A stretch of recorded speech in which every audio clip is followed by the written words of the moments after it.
Merci beaucoup. Monsieur le Président de l'Assemblée, honorables députés, mbokk Sénégal yëpp, li ñu yokk ci mbirum bor bi rek mooy monsieur le ministre de l'économie dafa wax ni borom bor bi moom xamoon na bor bi waaye ñim ko war a wax waxu leen ko waaye bëgguma ñu tënk ñim ko war a wax rek waa bitim réew wala waa Fonds monétaire ñi ci jiitu mooy le peuple sénégalais parce que ci turu peuple sénégalais la ñu leb te bor pour mu mën a lew cim réew yéen député yi bi ngeen di voté da ngeen autoriser le président de la république ne ko at wi mun nga leb lu toll di sàngam donc bor bi warul génn ci autorisation boobu kon bor bu ñu yëgalul assemblée nationale bi ñu koy contacter nekkul ci cadrage budgétaire bi bor boobu dañoo wor askanu Sénégal ndax dañ koo jël ci turam te moom yëgul te moom moo ko war a fay ñu def ko ci anam boo xam ne respecté wul procédure yi moo tax liggéey bi jeexagul dañ koy continuer ndax ñaar war nañ koo def benn bi mooy surtout lu jëm ci dette bancaire intérieure bi mais bor bi yépp il faut ñu càmbar ko ligne par ligne clarifier ko def un rapport boo xam ne normalement sax gouvernement da ko war a publier wala ñu adossé ko à la loi de finances bi ngeen xam ne moom ngeen war a wote loolu souci de transparence la mu am it ay comptes yoo xam ne li ci jaar ci bor bi dafa bëri lool te respecté wul procédure yi am na ci benn boo xam ne moom rek diggante 2019 ak 2024 lu mat 1300 milliards jaar na ci loo xam ne amul benn surveillance muy lu ñu war a mottali la ca des nag mooy li nga xam ne moo concerné le peuple sénégalais parce que dafa am ku laaj léegi presse réponse la à cette situation dégg nañ nag ñenn ñi ci opposition ñuy critiquer waaye lenn rek laa bëgg ngeen laaj leen face à cette situation ñoom lan la ñu proposer comme solution qu'il propose une seule solution lu dul di essayer def négation ci loo xam ne àdduna bi yépp léegi dëppoo nañ ñi parce que lu toll ni FMI lu toll ni les agences de notation lu toll ni BCEAO du ñu valider ay chiffres ay données yoo xam ne tegul fenn kon dañu nekk ci autre solution moo tax bi mbir mi amee nu ne ñu ngi wut ay solution financière parce que ministre des finances wax na ko déggoo nañu daanaka ak FMI ci discussion yi lu bëri loo xam ne ñoom doute la woon ci ñoom wala weddi nañ ko bi ñu ñëwee toog ak ñoom mujj nañ koo dëggal ci suñu capacité ramener le déficit ci nañ ko bëggee sur les projections de croissance et cetera mu des benn rek mooy le financement est-ce que dañ ko boucler wala duñ ko boucler ñu ciy liggéey nag ma ciy féliciter toutes les équipes du ministère de l'économie et des finances ak du ministère des finances et du ministère de l'économie di wut ay solutions yoo xam ne yu yaatu la lii ak waa bitim réew moo tax barki démb gis ngeen ma tukki ànd ak ministre des finances ak directeur de cabinet ci wàllu woowu la waaye ñun dañoo mës a gëm ni yàlla bay sa tool te war nañoo fexe ba di wut des solutions endogènes loolu moo andi le plan de redressement économique ku koy critiquer rek nañu proposer une solution à la place plan de redressement économique bi ñaar moo ko tax a jóg ba ca jëkk mooy fexe ba li nga xam ne lu fondamental la ci ñun ci financer suñu koom ñu fexe ba bañ koo jéggaaniti parce que les financements extérieurs sont des financements yoo xam ne dafa bëri conditionnalité te problème bu ndaw bu amee ci réew mi ñu suspendre ko ñu ne kon nañu fexe ba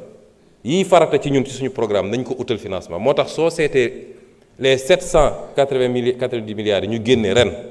pour presse bi lan lay financer dugal nañ ci réseau gazier du Sénégal dugal nañ ci luy sauver Air Sénégal 66 milliards réseau gazier 50 milliards dugal nañ ci luy sauver Sonacos 50 milliards dugal nañ ci le second pont de Ziguinchor pour 50 milliards dugal nañ ci le grand transfert d'eau pour 50 milliards dugal nañ ci yooyu yëpp c'est dugal nañ ci les agropoles du sud pour 50 milliards agropole centre pour 60 milliards yooyu c'est pas des programmes structurants pour ce pays laytee économie pays bi du jóge ci loolu kon est-ce que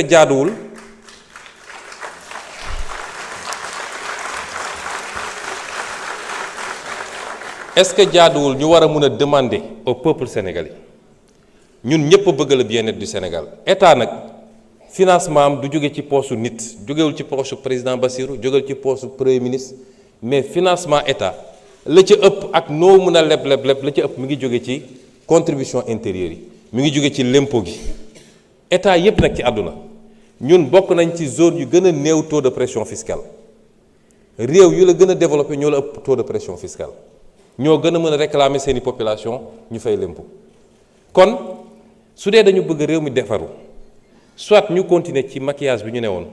di wër di leb di làq lenn ci bor bi wala ñu ne am na loo xam ne war nañ ko mën a defal suñu bopp waaye lan la ñu laaj Sénégalais yi est-ce que dañoo taxé ceeb bi wala diwlin bi wala courant bi wala déedéet non fexe nañu ba cibler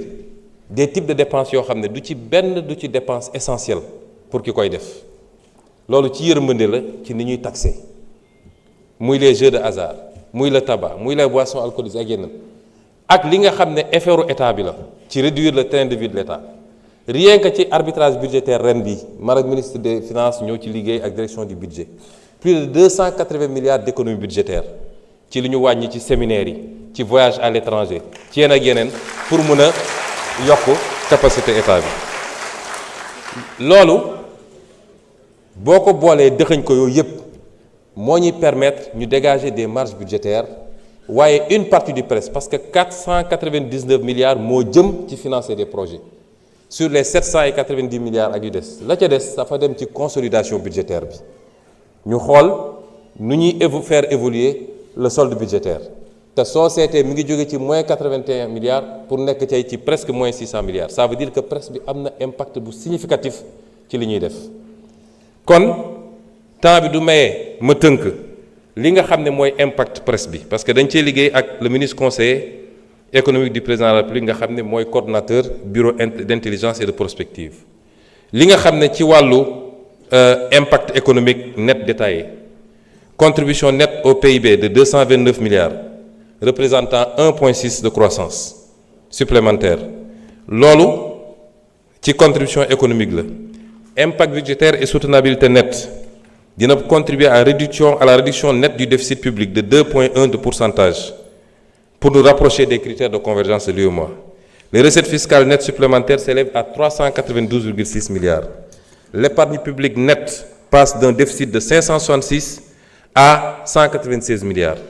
La dette publique en pourcentage du PIB, amélioration significative wax naa ko léegi. Pour les impacts sectoriels nets différenciés, li mu wane ci secteurs yi secteur de construction dina afficher un impact net de plus 510 milliards,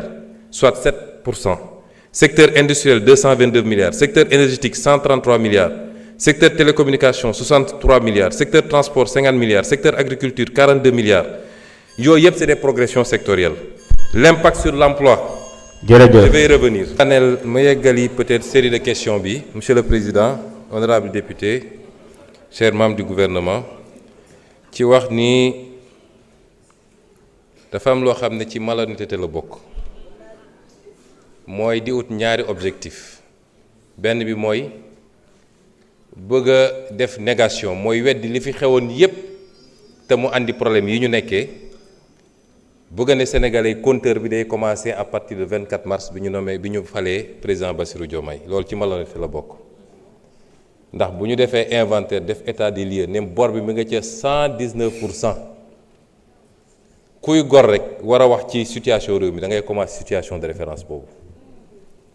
ñaareel bi mooy manœuvre pour essayer ñoo jaxaseeg askan wi rawatina nag ndaw ñi nga xam ne suñuy ndaw lañu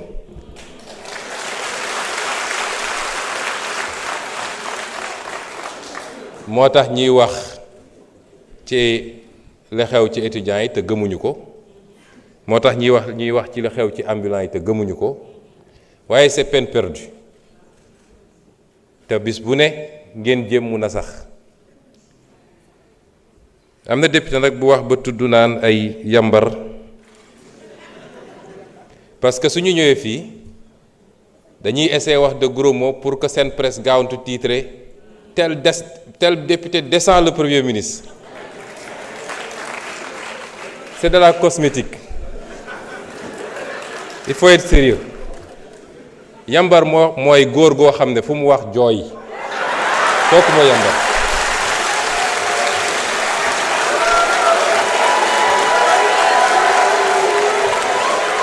S'il vous plaît.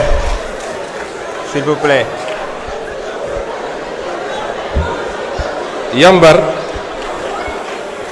Yambar mooy acteur politique boo xam ne boo xëyee su ba ngoon jot yaa ngay xool sa nawle ci politique naan jesneer la sol te tey jesneer la sol moom loolu mooy Yambar mooy koo xam ne boo xëyee su ba ngoon jot nettali nañ ma wax nañ ma téeméeri étudiant fii jigéen bi mujj naa avorté te su ñu nee andil preuve doo ko andi ñun ñoo leen njëkk a opposé wu fii taxaw naa fi nekk opposant man maa njëkk a wax régime bi fi ne woon ni seen cuune fi mu jëmale Sénégal dina métti te est-ce que am na wala amul da ngeen di jóg gis seeni moroom ñu ngeen xaw a maaseel am fu ñu jaar ngeen ne comme jaar na fa mën naa faa jaar du noonu de foo ngeen recyclé wu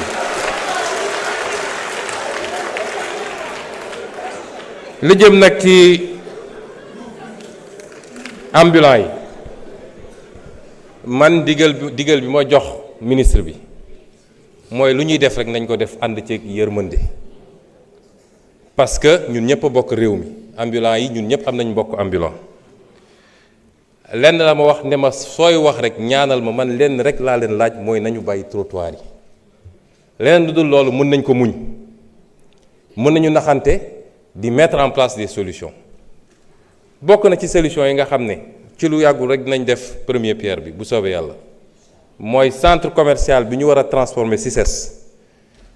muy centre moderne nga xam ne dina jël des milliers et des milliers de commerçants mooy li ñu bëgg a def fii ci marché Kermel bi wala lu ñu fa war a yeggali ak yeneen solution yoo xam ne fépp ci Sénégal dinañ ko def dañoo hérité ci réew mu xaw a doy waar situation bi métti waaye noonu la ñu amee yërmande ci Sénégal yi. wax nañu ne lan mooy dañoo annoncé ne ci fan yu néew waaw suñu annoncé 10 novembre ne fan yu néew tey ñu nekk 28 novembre fan yu néewagul ba léegi vraiment y a des choses man xamu fu muy jóge te loolu dinañ ci tontu ministre de l'énergie dina ci tontu bu ci kaname parce que temps bi mayu ko woon ambulants yi dinañ leen accompagner jàppale leen waaye nag am réew mënuñu dañuy toog ba lépp yemb rek discipline dooga am déedéet il faut ñaari ñu boole ko di def discipline boole ko yërmande parce que Dakar dans un an day accueillir les Jeux olympiques nit ñi mënuñ ñëw fii fees fi dell nit mënul dox ci trottoir rond-point yi nit ñi occupé ko bi ma njëkkee wax ak ambulants yi fii daaw dama leen ne buntu école yi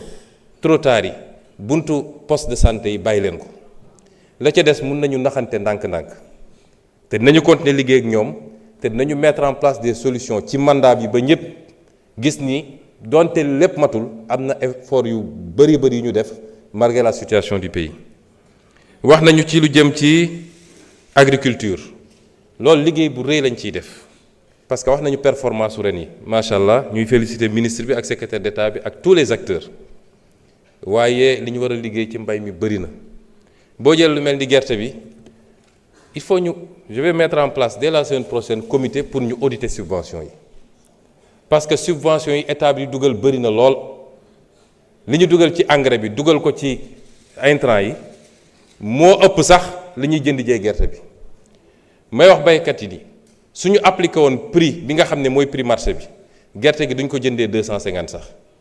de état bi day subventionné bu ñuy bay subventionné bu ñuy jënd.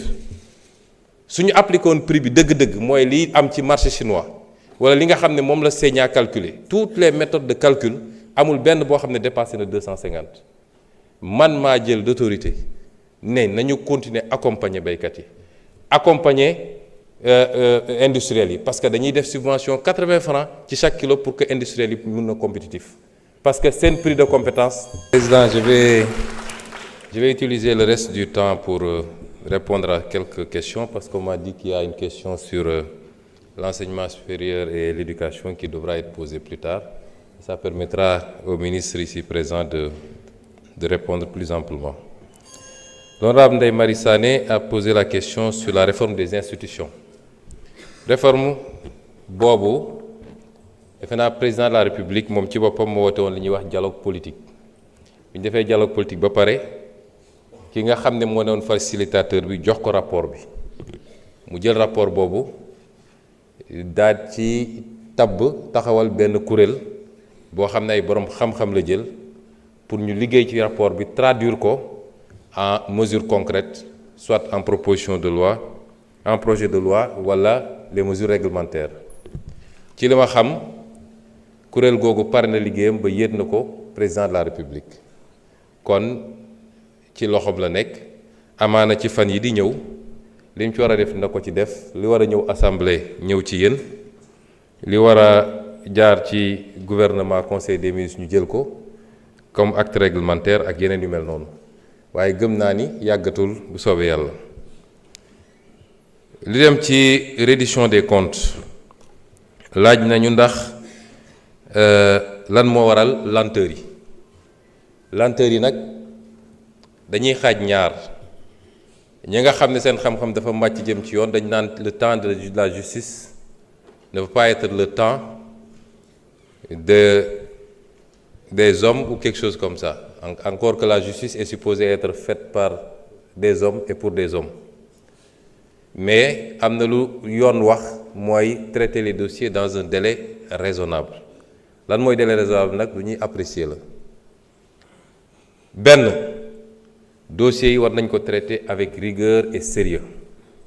nit balaa nga koy jiiñ ba war koo woo ba war koo atte da nga war a def liggéey bu sérieux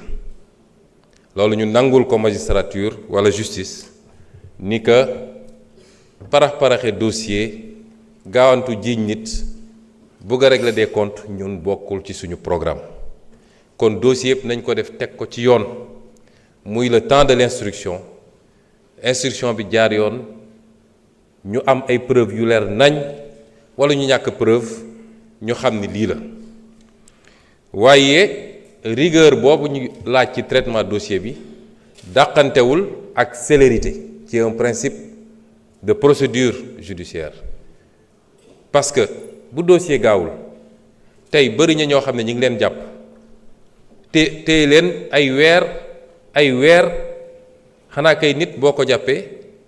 war nga ko mën a àtte bu gaaw wala nga ba ko mu dem këram waaye mënoo tey nit ay weer ñu naan ñi ngi instruction kon loolu it justice war na cee góorgóorlu ba ñaar yooyu mu mun koo allier nañu traiter dossier avec rigueur waaye it nañ ko def avec célérité or ci dossier yooyu ngeen tudd defe naa bi ñu commencé ak léegi weesu na at te benn renvoi amagul mooy tey ubbeeguñu benn procès ne ñi ngi àtte nit parce que instruction ba jeex na loolu nag dafay xaw a niroog yéex lan moo ko waral ndax manque effectif la wala ñàkk farlu wala loolu xaw ma ko ñun nag en tant qu'exécutif du ñu immiscé wu ci dossier yi waaye am nañu sañ-sañu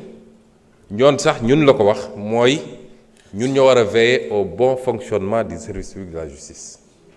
waaye du ñu wax juge defal lii wala bul def lii te loolu bis bu ne ñoo ngi ciy def liñ ci war a def it ci suñu wàll mu jaar ci madame le ministre de la justice nga xam ne mënoon na tontu question bi sax waaye dama ko ramassé waale rek mun na am sax mu complété su dee am na lu mu ci yokk su dee am nay statistique la jëm nag ci ndax exécutif mi ngi traité correctement loolu moom awma ci sikki sàkk damay joxe exemple parce que sénégalais yu bëri dañ naan soo jëlee lu mel ni inspection générale d'État dañoo gëmloo nit ñi ni loolu compétence su président de la république kese la moo tax ñenn ñi naan waaw Sonko wax na rapport sangam moom nu mu jotee sa rapport boobu te inspection générale d'État war a rendre compte exclusivement au président loolu ñàkk a xam loi yi la inspection générale d'État c'est logé à la présidence bu defee rapport am ba noppi président moo koy jox ordre de mission définir mission bi fixer même période bi bu defee rapport am ba pare communiquer ko ñu ko war a communiquer pour contradictoire am ñooñu tontu mu def rapport définitif am def li ñuy wax la note complémentaire def la fiche de synthèse day dem gis président toog ak président ñu jël proposition ñu def yépp benn période boobu yépp nag président am na ci sañ-sañ bu bari ndax le décret 2007-809 dafa wax ni président moom rek a am sañ-sañu approuver wala bañ a approuver une proposition moom rek bu ko neexee mu ne proposition bi approuvé naa bu ko neexee mu ne bii approuvé wu ma te proposition bu mu ne approuvé wu ma même su doon lu leer nañ kenn mënatu ci dellu si loolu la yoon wax bu président nag paree ba ne approuvé day bind ci kaw lu est approuvé mun na ne lu est approuvé sauf la proposition ou les propositions X, Y, Z mais bu xasee ba ne lu est approuvé le président est dessaisi du rapport amatu ci sañ-sañ amatu dootul des questions d'opportunité président mënul ne rapport bi kenn du ko exécuter foofu nag loi li mu wax le décret lu mu wax exemplaire numéro 1 président lañ koy jox exemplaire numéro 2 premier ministre lañ koy jox parce que le premier ministre assure l'exécution président mesure yi mu approuvé c'est des directives immédiatement et c'est le premier ministre qui en assure l'exécution loolu tax mu am un bureau de suivi bu nekk primature ñu affecté fa un IGE moom mooy assurer le suivi de l'exécution l'article 16 du décret dit que l'article 15 du moins que c'est le premier ministre qui saisit les ministres chaque ministre mesure bu ko concerné directive bi moom moo koy saisir c'est le premier ministre qui saisit la Cour des comptes pour les mesures yi ne dañu ne ñu yóbbu chambre de discipline budgétaire loolu compétence du premier ministre la président mënu ko ne doo ko def keneen sañu ko c'est ça la réglementation et bi ñu ñëwee ba léegi amul rapport bu taxaw primature man rapport bu ñëw bu dee luy dem justice ma saisir ministre de la justice bu dee luy dem ci ministère yi ma jox leen bu dee luy dem Cour des comptes ma jox ko sama propre rakk moo bakkal ndey ak baay bu ko rapport épinglé ma transféré aw ma ci sikki sàkk rapport yu bëri ñëw na bi ñu toogee léegi les certificats nominatifs d'obligation nga xam ne bokk na ci rapport Cour des comptes ñëw na la CDC ñëw na le FERA ñëw na le fonds de développement routier lañ ko FDTT ñëw na mais yépp transféré nañ transmettre nañu bu nee nag dañ ne rapport bu 16 rapport boobu régime bi ñu fi wuutu moo ko defoon du ñun président bi ñu fi wuutu moo bind lu est approuvé sauf la recommandation numéro 2 mooy li inspection générale d'État ne statut honorariat bi am foofu président d'honneur bi fa nekk ànd ak ay avantages nañ ko supprimer boobu rek la président ne approuvé wu ma ko yeneen yi ca des yépp président da ko approuvé premier ministre bi fi newoon ci jamono jooju te waroon nekk fii honorable Amadou Ba commencé woon na exécuter rapport bi ba bind Moustapha Ba ministre des finances bind Abdoulaye Daouda Diallo président 16 un truc transmettre présidente sortante bi le rapport bind pour ñu saisir la justice yooyu yëpp mi ngi ko bind le 3 juillet 2023 kon rapport boobu du lu ñuy laam-laamee ndax dina dem wala du dem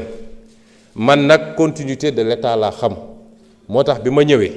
la ma ca war a def naa ko li war a dem ci justice joxe naa ko li war a dem feneen joxe naa ko parce que noonu la war a demee comme yeneen rapport yépp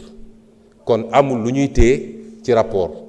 ku def ku coupable man xaw ma ko bu demee fi mu war a dem ñoom dinañ ko wax ma am yéene nag ñi mu concerné yépp yal na leen ci yàlla génne ba du ñu coupable dara waaye su ma jotee rapport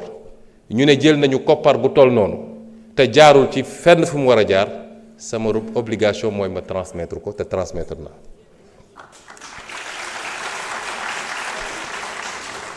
li jëm ci renégociation yi nag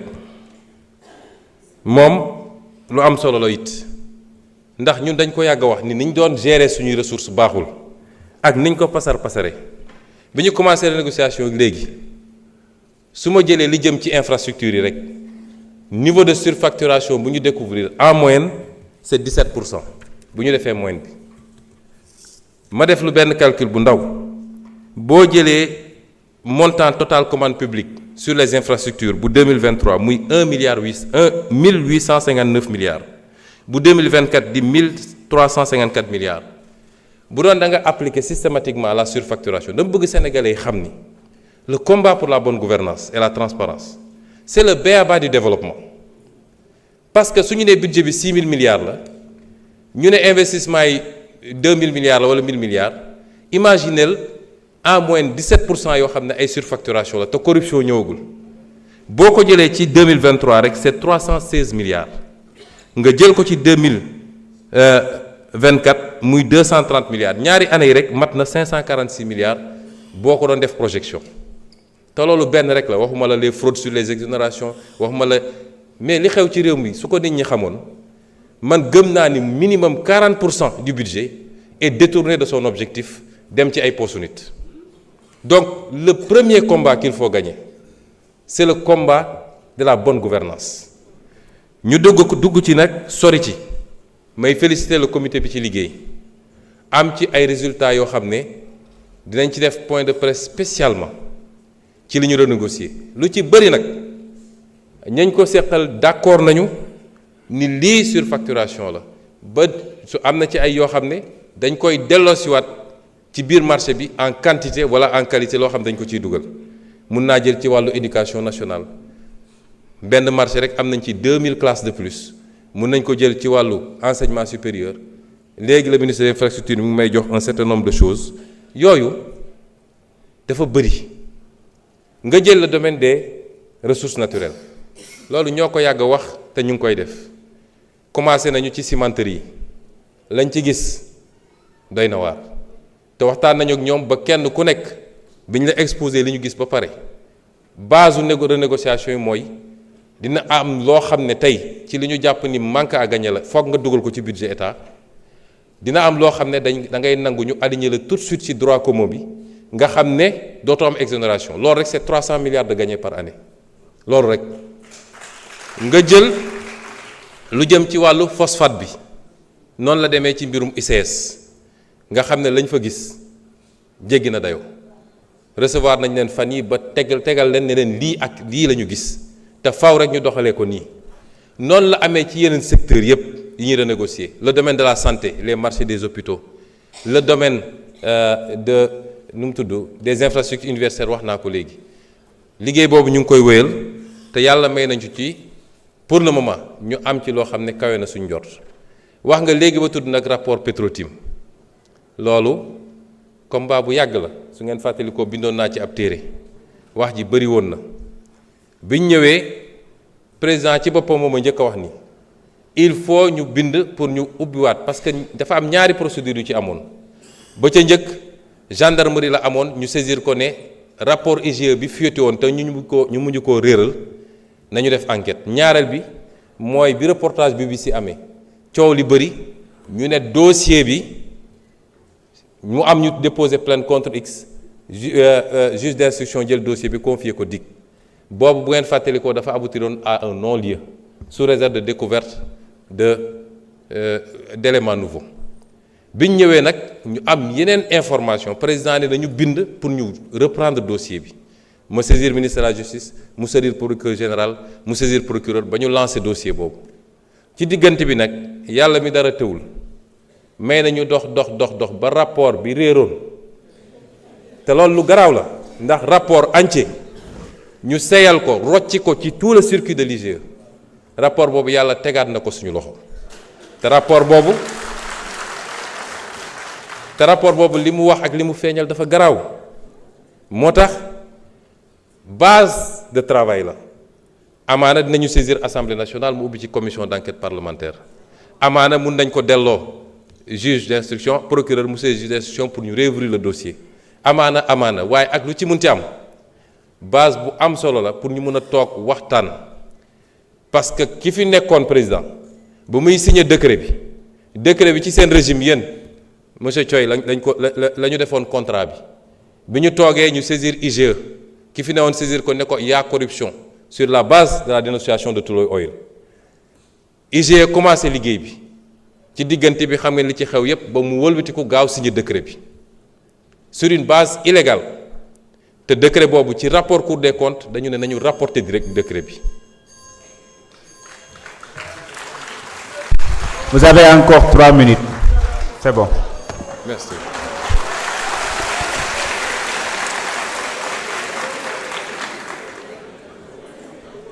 Donc dossier yooyu ñi ngi ci te duñu bàyyi parce que alalu Sénégal la tey ñu ngi négocier pour que ñu approvisionnement en gaz local à partir de GTA ñu bañ a di jënd ci ay bateau fu sori ñu ngi ciy négocier ak ñi nga xam ne moom la ñu jox suñu gaz bu ñu sàgganut li ma yàgg a wax ba may nekk opposant te yàlla ngi feeñal lépp tey dinañu toog ñuy exploiter fii beaucoup de ressources naturelles te du am benn impact ci réew mi du ci wàllu impôt du ci wàllu ñu mën a am ci produit bi du ci wàllu responsabilité sociale dans l'entreprise donc yooyu ñu ngi ciy liggéey ñu wax tamit ci wàllu la xaw Guinée boobu duma ci sori parce que dafa relever ci prérogative bu président de la République defe naa démb def nañu communiqué gouvernement CEDEAO def na communiqué waaye lépp li ma ci mën a gàttal rek mooy am na ñun ñëpp sañ-sañ ne nag li xew Guinée ñëpp xam nañ ni combine la te teguwul fenn te la ca gën a gàtt nag mooy benn nañu yeggali processus ba commission ba wax kan moo gañe ñaar ña ñu jàpp rawatina Domingos Pereira nga xam ne du woon sax candidat ñu jàpp ko ba xañ ko ay médicaments am nañ ko bàyyi te delloo ko ay médicaments am loolu moom du ma ci sori la ca des nag mbirum CEDEAO ak ñoom seen sama xalaat li ma ci xalaat xam ngeen ko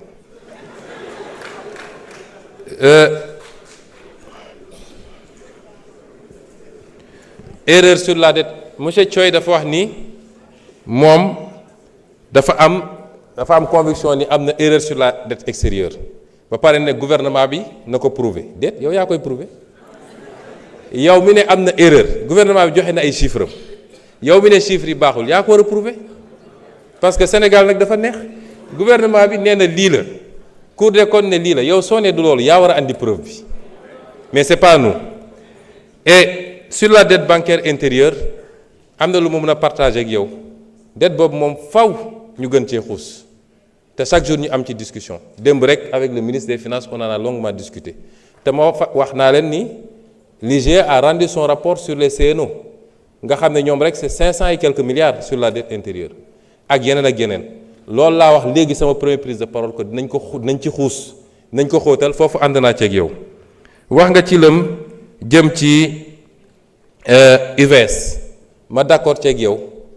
loolu man am na lu ma ci waxoon ci arbitrage parce que dafa am d'abord la destination foofu ci forêt classée la nekk bu ñu fay autoriser dañuy autoriser lu méngoog forêt classée munoo dem ci forêt classée dagg garab ya ne da nga fay def ay cité Eaux et Forêts bi muy joxe autorisation ki mu ko jox parce que da doon bay di samp ay garab mu xam ne lii dëppoo na mu jox ko te am na it ay éléments yu ñu ci am yoo xam ne amaana am na erreur sax ci jugement bi parce que les deux sites ne semblent pas être les mêmes et c'est pourquoi moi j'ai dit ki nga xam ne ma nga fa. Merci monsieur les ministres man pour tëj rek ci chapitre bi li ñu bëgg a wax mooy malgré le contexte extrêmement difficile nous avons fait l'option d'orienter le maximum de dépenses vers le social def beaucoup de renonciations pour mun a soulager les Sénégalais. Le plan de redressement économique les études qui ont été faites dafa démontrer ni effort bi ñuy laaj Sénégalais yi li plan de redressement économique investissement yi ñu ciy def li muy jur moo ëpp njëriñ foofu en termes de retombées économiques et sociales ba ci en termes d'impact sur la réduction de la pauvreté rien que sur 2026 les effets calculés c'est à peu près 150 000 Sénégalais qu'on sortirait de l'extrême pauvreté am na ko wax léegi nag ne on peut faire dire tout aux chiffres et pourtant 5 secondes plus tard il nous demande des chiffres sur les déguerpissements. Comme on peut faire tout dire aux chiffres, il ne faut pas demander de chiffres. kon les mesures yu ñuy jël soo seetee le presse li ñu orienté ci mesures sociales le nombre de structures sanitaires qu'on doit construire à partir du presse le nombre de structures scolaires yi ñu war a construire les efforts consentis pour la réduction parce que nee nañ dund gi dafa cher mais ñun bi ñu fi toogee léegi prix ceeb yokkuwul prix diwlin yokkuwul prix suukar yokkuwul te def nañu des baisses bi ñu fi toogee léegi et malgré la conjoncture te dina amaat yeneen baisse incha allah kon loolu li ma bëgg a wax sénégalais yi mooy jafe-jafe am na ci lu ñu donn waaye terewuñu saa su ne suñu première préoccupation bu ñu xëyee mooy naka la ñuy def ba malgré tout ñu gën a yombalal sénégalais mbir yi waaye nag aw askan goo gis tey mu nekk dans l'aisance bëgg naa kenn ku nekk si yéen de temps en temps guddi balaa muy tudd rek na dugg YouTube mu tàppe Chine révolution chinoise wala mu tàppe Singapour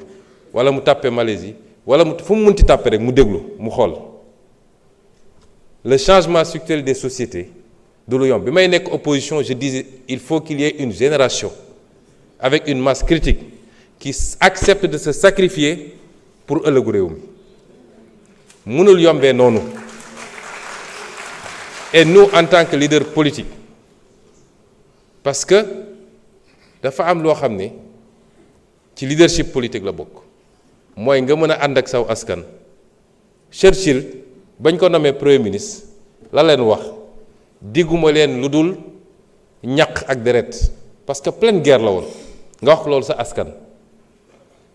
waaye homme politique boo xam ne da ngay bëgg a nëbb askan wi dëgg bi ak situation bu mu nekk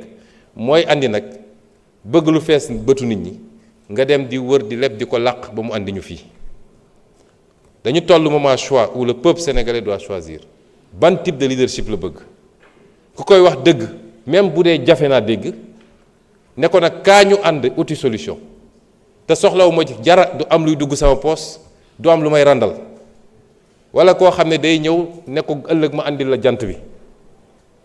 ndax looloo fi jóge li jiitu ñëw kon ci moment boobu la ñu nekk te dafa interpeller conscience chacun d'entre nous à commencer par la jeunesse la diaspora les élites intellectuelles le pays est en train de changer waaye changement structurel du lu ñuy décréter lu ñuy liggéey la c'est un construit et pour lu jëm ci te dafa ànd ak na question bi ñu posé ci année scolaire beeg yeneen yi parce que tamit moi j'ai été syndicaliste munoo ne man sama yoon newul ci lan la état bi mën ak lu mu mënut man sama bopp rek laa gis ñu andi la lu leer nañ ne la lii moo fi xew lii mooy situation te teewul ñu ngi def effort ndax conseil des ministres passé bii rek problème décision yi teg nañ ci acte c'est combien de milliards bu ñu consentir l'État fera tout ce qu'il peut mais autant ñun on fait l'effort d'écouter de comprendre et de faire des ajustements autant on l'attend de tous les partenaires lu ko mooy rek ci bras de fer lañ jëm l'État ne peut pas donner ce qu'il n'a pas c'est pas seulement les enseignants la état di gérer peut-être c'est 80 000 enseignants ou peut-être 20 000 je ne sais pas c'est pas seulement le secteur de la santé mais mbay maa ngi fi càmm gaa ngi fi transport baa ngi fi université gaa ngi fi tous ces gens-là il faut qu'on fasse face pour les aider dans un contexte boo xam ne nëbb nañu bor ba mu mat li mu mat ñu war a am ambition ramener le déficit d'ici 2027 à 3%, 13% lañ ko fekkoon ñu nekk ci consolidation budgétaire mais loolu nit ñi war nañoo mën a déggu suñuy argument ñu nëbbuñu dara on a fait le pacte de stabilité toog ak syndicalistes yi teg lépp sur la table et ce que je le dis chaque fois gis nga richesse balaa nga koy séddale da nga koy créer ba pare père de famille bu bëgg a jënd kër almadi pour ay doomam bu ko liggéeyul ba yor ko du ko jënd ñun ñëpp ñooy ànd créer la richesse ci loolu la ñu war a jublu réew mi dafa war a jublu ci liggéey suba ngoon amul lu ñuy xaar dañu war a jublu ci liggéey interpellation yi am ma fàttali d'ailleurs honorable Taf Sucé parce que yeggali mu woon que c'est le 1er décembre 2024 la bind ministre des finances pour ne ko nañu restituer le site à sa destination, de trouver une compensation. Et le 14 avril 2025, on a pris le décret déclarant d'utilité publique la forêt classée de Thiès et prononçant le retrait du bail bi waroon dem vers la construction de cité. laaj nga ma nag lu jëm ci 1000 milliards yi opposition bi yëpp dañoo bëgg a focaliser wu sur le débat des 1000 milliards ma fàttali ni boo delloon rek ci rapport Cour des comptes la ñu génne ci ay comptes yoo xam ne comptes yu jaarul yoon la te benn ci compte yooyu muy le cap gouvernement bi ñu tuddee cap gouvernement le compte numéro 36 83 47 nga xam ne 1343 milliards lañ fa jaarale ci lu jaarul yoon boo jëlee le compte PDS 303 milliards jaar nañ ko ci lu jaarul yoon la ñu jaarale ci hors circuit ci ay milliards ëpp na 1000 ëpp na 2000 ëpp na 5000 am na information yoo xam ne dikkal nañu ci lu jëm ci ay comptes yu mel noonu lu jëm ci ay transfert d'or ak yu demee noonu jox nañ ko ñu ko war a jox pour ñu mottali enquête bi génne les vérifications la ci des nag man lu ma leen mën a wax musa wax histoire da koo andi ba mu leer nañ fii bi may wax problème mu OFNAC bi 94 milliards yi nga dégg naa ko ci ba assemblée bi fii def commission d'enquête maa ngi woon campagne présidentielle ñu ne ma ñëwul uy si ma bañ fan la mujje rapport boobu mi ngi parquet financier fi mu ne nii ñu ngi koy convoqué ay nit bi may wax fii li jëm ci Petrotim ak bi may wax fii ci li jëm ci dette cachée bi ba ci sax rapport Prodac bi nga xam ne tey ñu ngi ciy convoqué ay nit te am na ci yeneen développement yu gën a intéressant xam naa dina am ñuy ñàkk nelaw et semaine prochaine samay avocat dinañ ci wax ak Sénégal yi bu soobee yàlla. Monsieur Ayib Salim Daffé, président du groupe parlementaire di jaarale ci moom suñu remerciement à l'ensemble des députés quel que soit le bord di rafetlu taxawaay bi di remercier aussi le groupe parlementaire spécifiquement Pastef les Patriotes ci taxawaayam ci constance am ak ci effort yi muy def pour relever le niveau de cette assemblée man newoon naa fi député doon benn député ta Pastef waaye yombul woon man déggaguma fi nii kar nañu député opposition pour essayer ko faagaagal wala duma ko bu du commission du plénière loolu wane na ni li ngeen wax ci assemblée de rupture am na it ay écho ndax sama ministre yi fi jaar yépp wax nañ ma écho yi keroog dama woo ministre Yankuba ne ko très bien fait parce que yow man mii sax léeg-léeg dama lay essayer jot ba sonn duma la jot dégg naa député yi gësam nañ la bu baax a baax loolu nag du ma ne lu bees sa waaye musul amee nii député yi def seen rôle en toute indépendance te teewul it ñu respecter la logique globale du parti kon ñu ngi leen di féliciter di wax ni ñun ñëw assemblée nationale du problème ci ñun ndax nekkoon nañ fi en tant que député di affronter une majorité kon na ñëpp dalal seen xel te bàyyi daw bi ndax dem toog ci télé yi naan Ousmane Sonko suba ak ngoon te Ousmane Sonko buy ñëw nga buub say bagages bokkul ci jàmbaar leneen la ma yokk ci nii séance yu mel nii baax na te respecté nañu aussi délai bi ndax xool naa kañ lañu voté règlement intérieur bi ak kañ lañ ko promulgué kañ la génn ci journal officiel bi kon génnuñu ci délai bi du it loo xam ne assemblée mooy convoqué d'autorité li yoon wax rek mooy une fois tous les 3 mois mun na nekk au début au milieu ou à la fin lu ñuy waxtaane la ñu xool disponibilité kenn ku nekk mais li am solo mooy ci ñetti weer yi dinaa fi ànd ak gouvernement bi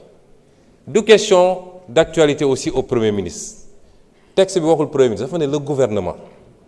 mais ñu bëri ñoom jàpp nañ ni Ousmane Sonko la moo tax ñu naan sax du ñu dem ndax Sonko man nag du ma agressé kenn waaye du ma koo xam ne nag waaw honorable Tafsir Thioye day ñëw fii wax xalaat yu leer nañ teg ko ci xam-xam ak chiffre ñu tontu ko ci loola ku ñëwee noonu rek ñu ñëwee noonu waaye përti bi moom ku fi ñëwit Pastef defe naa kenn du ko démontrer xadar ak xarañ ak defante kon nañu dellu si ci l'essentiel. Honorable Ayib Daffé dafa wax ci lu jëm ci contexte bi contexte nag contexte politique la njëkkee contexte politique bi dafa mel ni li ci ëpp sax dafa dellu si suñu biir waaye may dalal xelu ñëpp ku am déglu ak seetlu dama waxoon ni ba may annoncé dama ne woon y aura un avant un pendant et un après 8 novembre damay bëgg léeg-léeg ñu may déglu ci la may wax amoon na avant 8 novembre moom defe naa musul am ci Sénégal après 8 novembre nag moom jëfur général la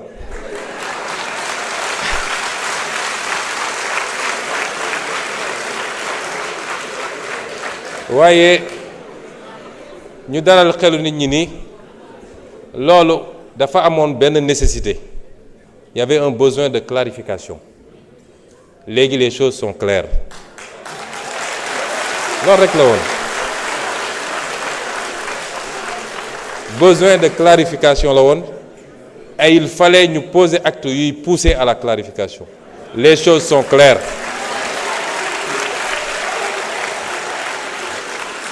mu des nag ñu doxal ku yaakaar ni problème bu insurmontable am na fi wala nit ñi dootuñu tuddante loolu amul jàmm rek la ñu séq jàmm rek di xëy di gontu di liggéey di añandoo di reerandoo benn problème amul ci wàllu politique ku nekk mun na am doxalinam ci wàllu état tey la ñu gën a farlu ci liggéey parce que li gars yi xamul man liggéeyalu ma président Bassirou Diomaye man Sénégal lay liggéeyal liggéeyalu ma président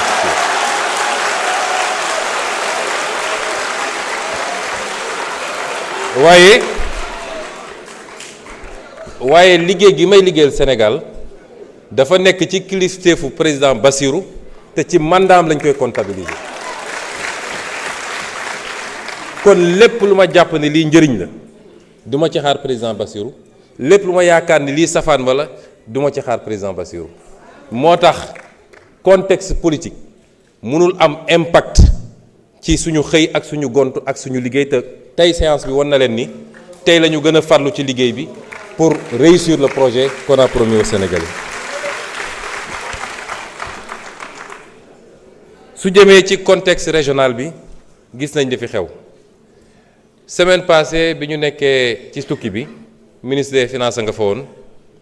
dafa am laaj bu kilifa gi ñu seeti woon laaj may ñaan nag yéen ñëpp ngeen yokk ñaan yi parce que la ñu doon doxi mën na am ci fan yu néew mu sotti te dina baax lool ci réew mi trop sax waaye dafa am laaj bu mu laaj ne lan moo may garantir ni li xew ci réew yi leen wër du ñëw Sénégal ma ne ko boo tëddee nelawal waaye bi ma ci jiital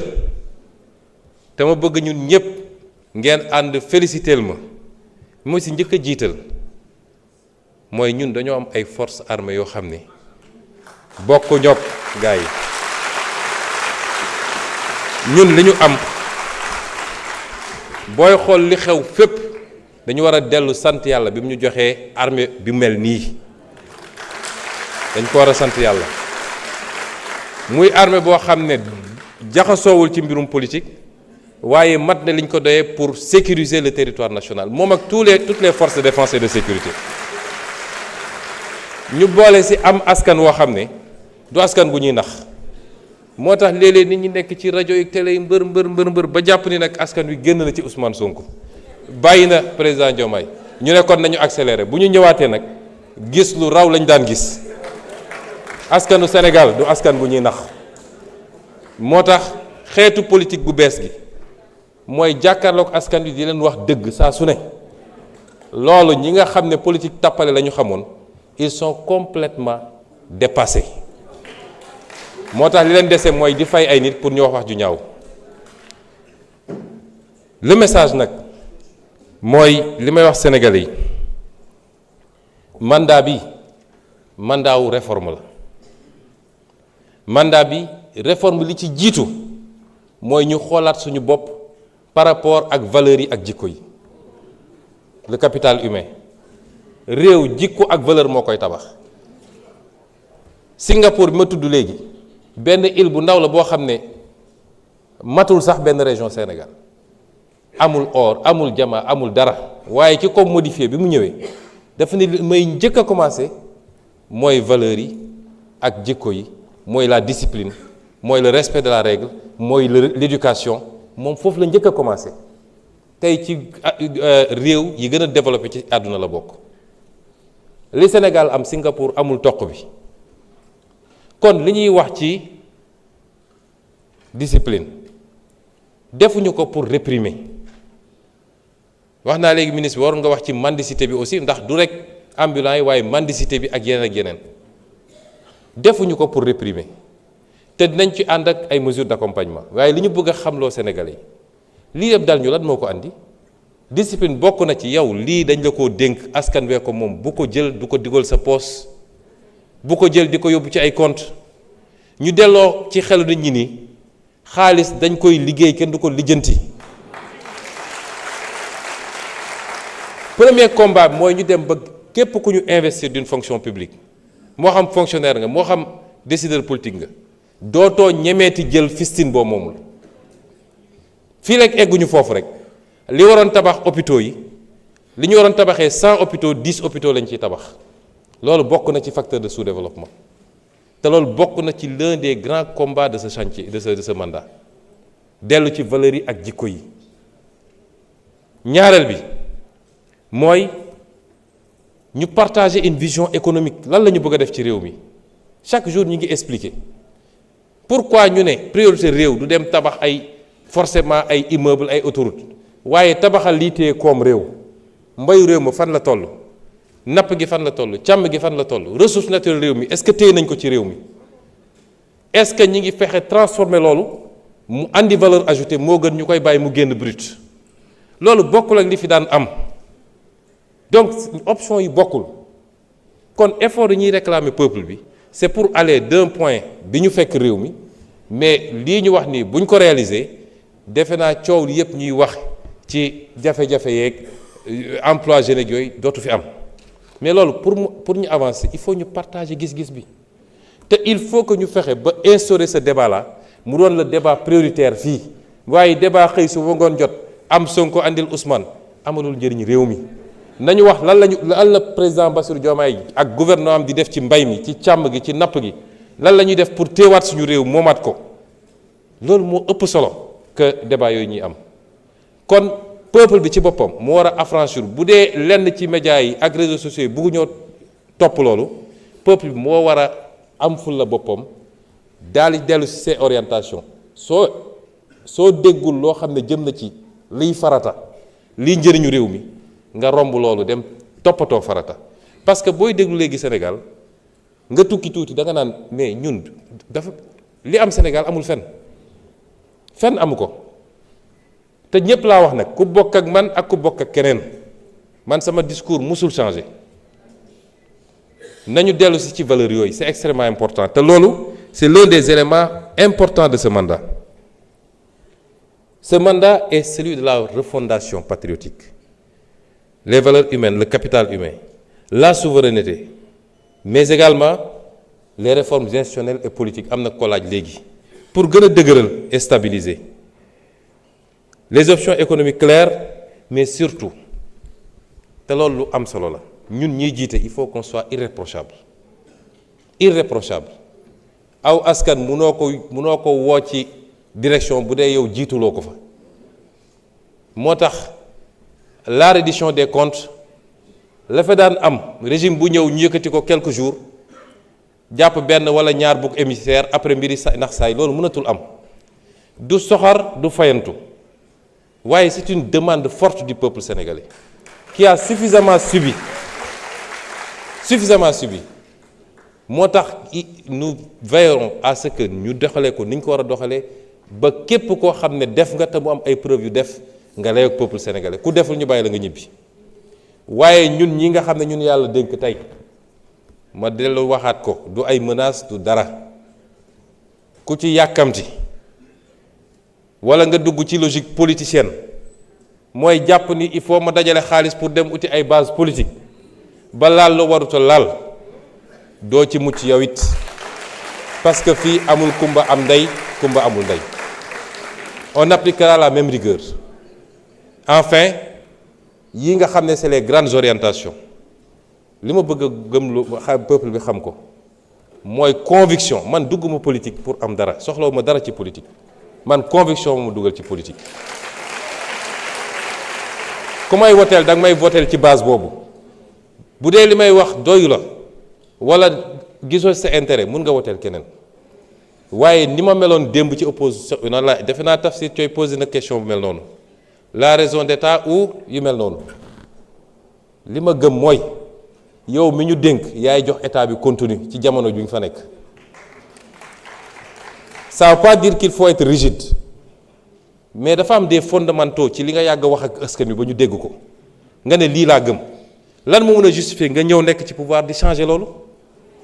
Rien ne peut le justifier. La plupart du temps, on ne le fait pas pour le peuple. On le fait pour des intérêts occultes.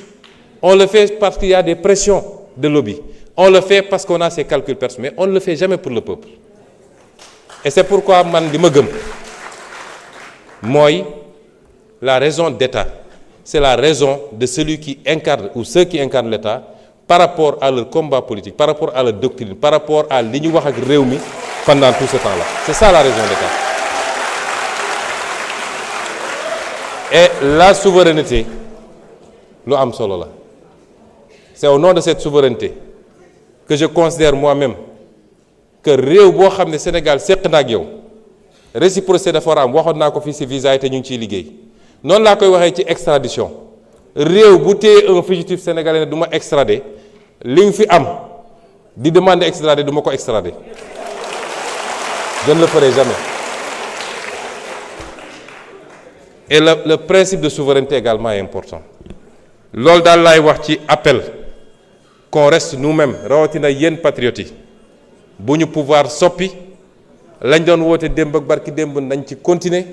te xam ni nguur yàllaa koy joxe jaarale ko ci réew jaarale ko ci nit ñi mais ci kaw relation de confiance bi ngay séq ak nit ñi loolu laa gëm. asalaamaaleykum.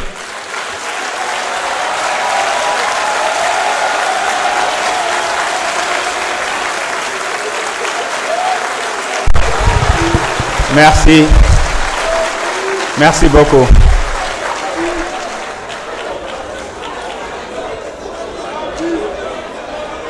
Je vous remercie. S'il vous plaît. S'il vous plaît.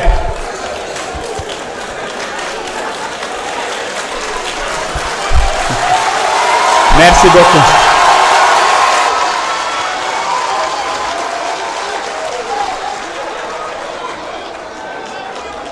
Merci beaucoup, merci beaucoup. Je voudrais remercier Monsieur le Premier ministre ainsi que les membres du gouvernement, mes collègues députés, la presse, le public, pour la bonne conduite de cette activité. Mes chers collègues, l'ordre du jour étant épuisé, je propose à l'Assemblée de lever la séance et de reprendre nos travaux demain, samedi 29 novembre 2025.